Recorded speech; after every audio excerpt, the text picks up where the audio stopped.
Жашообузда көп кездешкен нерселердин бири бүгүнкү күндө кээ бир туугандарыбыз түндү уйкусуздук менен өткөрүшөт. Уйкусуздук оорусу менен ооруп калган. Жаман түш көргөн себептен же жаман нерселерди көрүп, коркуп, чочуп, уктай албай чыгат. Мына ушул нерседен кутулуу үчүн эмне кылуу керек? Сүйүктүү пайгамбарыбыз саллаллаху алейхи вассаламды рахматан лил аламин, Аллах Таала бүткүл аламга рахмат кылып жиберген. Аллах Таала Кур'ан-ы Керимде айтат: "Лакад кана лакум фи расулиллахи усватун хасана." Пайгамбар саллаллаху алейхи вассаламда силер үчүн эң жакшы үлгү жана өрнөктөр бар дейт. Пайгамбарыбыз саллаллаху алейхи вассалам ар бир кыйынчылыктан, ар бир кайгыдан, кыжалатчылыктан чыгуунун жол жобосун көргөзүп кеткен. Кайсы бир адам бул дуаны окуй турган болсо, жогоруда айтылган кыйынчылыктардан, кыжалатчылыктан кутулуп, түнүн бейпилдүү өткөрөт. Анда ал дуа экрандан чагылдырылат.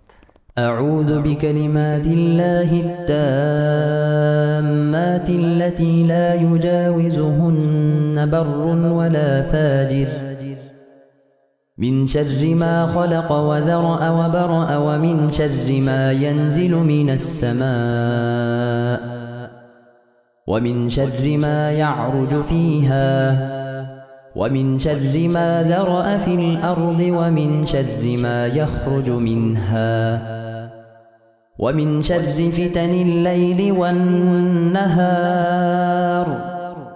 ومن شر كل طارق إلا طارقا يطرق بخير يا رحمن